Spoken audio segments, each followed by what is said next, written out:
श्री कृष्ण जन्मस्थान और शाही ईदगाह मस्जिद के मामले में पहले भी 9 बार वाद दायर हो चुके हैं। वाद हर बार हुई हिंदू पक्ष की जीत हुई है।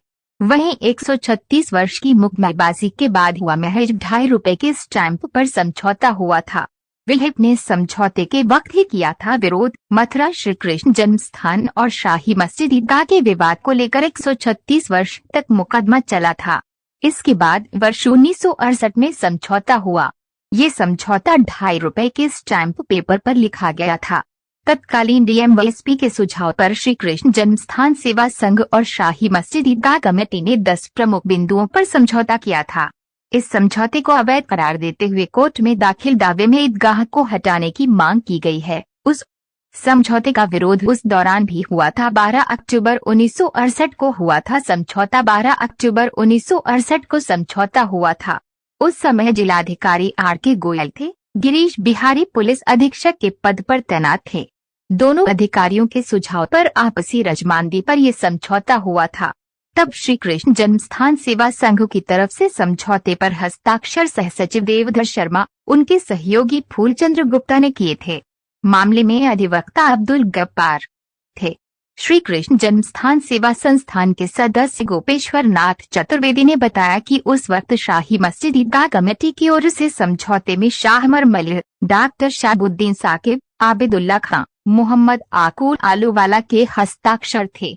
व्यक्त की थी नाराजगी। जब समझौता हुआ था तब विहिप के तत्कालीन जिलाध्यक्ष डॉक्टर रमनदास पंड्या और मूल प्राचीन पुनरुद्धार समिति के मंत्री चंद्रभानु ने श्री कृष्ण जन्मस्थान सेवा संघ को पत्र लिख नाराजगी जताई थी। तब कहा था कि जिस धार्मिक स्थल का उत्थान हो रहा है उसी के एक अंग को मुसलमानों के लिए हस्तांतरित किए जाने से दुखी हैं। उन्होंने पत्र में सेवा संघ की ट्रस्टियों से फैसले पर पुनर्विचार करने और धार्मिक स्थान का अंगभंग न करने का अनुरोध किया था। मस्जिद ईदगाह कमेटी के बीच 1968 में हुए समझौते के मुख्य बिंदु ईदगाह के ऊपर के चबूतरे की उत्तर व दक्षिण दीवारों को पूरब की ओर रेलवे लाइन तक बढ़ा लिया जाए। इन दोनों दीवारों का निर्माण मस्जिद कमेटी करेगी। दीवारों के बाहर उत्तर व दक्षिण की ओर मस्जिद कमेटी मुस्लिम आबादी से खाली कराएगी और भूमि संघ को देगी। दक्षिण की ओर जीने का मलबा 1 अक्टूबर 1968 तक मस्जिद कमेटी उठा लेगी। उत्तर दक्षिण वाली दीवारों के बाहर मुस्लिम आबादी में जिन मकानों का बैनामा कमेटी ने अपने हक में कराया है उसे संघ को सौंपेगी। ईदगाह के जो पनाले श्री कृष्ण जन्मस्थान की ओर है उसे संघ अपने खर्च से पाइप लगाकर ईदगाह की कच्ची कुर्सी की ओर मोड़ देगा।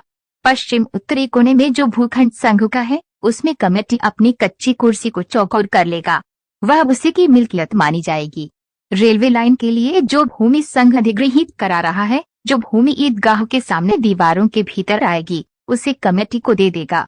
दोनों पक्ष ओर से जो मुकदमे चल रहे हैं उनमें समझौते की सभी शर्तें पूरी हो जाने पर दोनों पक्ष राजीनामा दाखिल कर देंगे। 1832 में शुरू हुआ था ईदगाह जन्म स्थान का विवाद। श्री कृष्ण जन्म स्थान और शाही मस्जिद ईदगाह का विवाद नया नहीं है। 1832 में पहली बार स्वामित्व को लेकर विवाद चला था। इसके बाद 1969 तक मुकदमे चलते रहे। मुकदमेबाजी इसके बाद खत्म हो गई, लेकिन वर्ष 2020 में फिर न्यायालय में पहला मुकदमा लखनऊ निवासी अधिवक्ता रंजना अग्निहोत्री ने दायर किया था। 1969 के पूर्व हुए 9 मुकदमों में हर बार श्री कृष्ण जन्मभूमि प्रबंधन ही जीता। हम शुरू से कह रहे हैं ये भूमि हमारी है। श्री कृष्ण जन्मस्थान सेवा संघ को तो समझौते का अधिकार ही नहीं था। ठाकुर केशवदेव मंदिर को तोड़कर उसकी नींव पर ही ईदगाह खड़ी कर दी गई है। हम लगातार इसका टैक्स दे रहे हैं। हमें अपनी पूरी भूमि वापस चाहिए। गोपेश्वर नाथ चतुर्वेदी, सदस्य श्री कृष्ण जन्म स्थान सेवा संस्थान। जिस ठाकुर केशवदेव मंदिर को तोड़कर वहां ईदगाह खड़ी की गई है, वह मंदिर करोड़ों लोगों की आस्था से जुड़ा है। हर सनातनी असली गर्भगृह को देखना चाहता है। हम न्यायालय के जरिए भूमि वापस लेंगे और कथित ईदगाह को हटवाएंगे। कपिल शर्मा, सचिव श्री कृष्ण जन्मस्थान सेवा संस्थान। क्या कहते हैं अधिवक्ता? पूरी भूमि श्री कृष्ण जन्मभूमि ट्रस्ट की है। पहली बार ट्रस्ट ने दावा किया है तो अन्य वादों की अपेक्षा ये वाद शाही मस्जिद ईदगाह कमेटी के विरुद्ध काफी मजबूत है।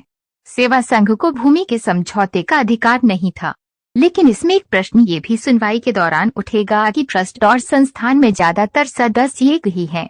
के अरोड़ा, वरिष्ठ अधिवक्ता क्या कहते हैं? अधिवक्ता, सभी वादों की सुनवाई उच्च न्यायालय इलाहाबाद में होनी है।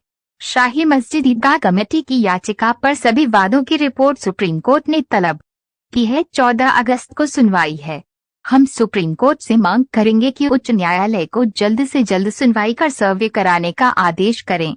महेंद्र प्रताप सिंह, वादी, श्री कृष्ण जन्मस्थान मामला। ये रहे मौजूद। श्री कृष्ण जन्मभूमि ट्रस्ट की ओर से मुकदमा दायर करने के दौरान अधिवक्ता महेश चंद्र चतुर्वेदी, हिंदू महासभा के संजय हरियाणा, गोपेश्वर नाथ चतुर्वेदी, विजय बहादुर सिंह, रंजना तिवारी मौजूद।